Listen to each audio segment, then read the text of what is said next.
आज जिस तरह से मेहदी हसन ने सुलेमान अली आगा को आउट किया है, इससे एक बात समझ लेनी चाहिए पाकिस्तानियों को कि कोई भी हमारा भाई नहीं है, कोई भी हमारा दोस्त नहीं है। हम किसी के साथ जितना मर्जी लगाव कर ले, वक्त आने पर वो ये साबित जरूर करता है कि वो हमारा दुश्मन है, हमारा दोस्त नहीं है, हमारा खैर ख्वाह नहीं है। अब आप देखिए कि सुलेमान अली आगा के पांव पर जब बॉल लगी, तो सुलेमान अली आगा ने एहसासन तरीके के साथ जो है ना वो बॉल को उठाकर मेहदी हसन को पकड़ाने की कोशिश की।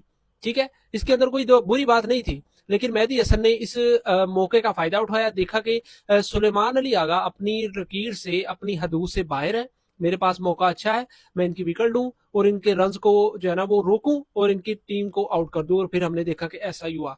तो हमें ये बात समझ लेनी चाहिए कि हम जिन लोगों के लिए लड़ते हैं, जिन लोगों के पीछे चलते हैं, जिन लोगों को अपना समझते हैं, वो हमारे अपने नहीं होते। हमें ये समझना होगा कि हम अपनी परवाह करें, हम खुद को बेहतर करें, खुद के लिए लड़े।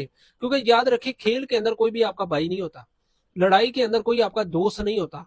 जिस तरह सलमान अली आगा ने एक दोस्ताना तरीके के साथ उसको बॉल उठाकर देने की कोशिश की, लेकिन आगे से उसने दोस्ताना भाइयों वाला रवैया नहीं अख्तियार किया, बल्कि उसने मौके का फायदा उठाया और सुलेमान अली आगा को आउट कर दिया।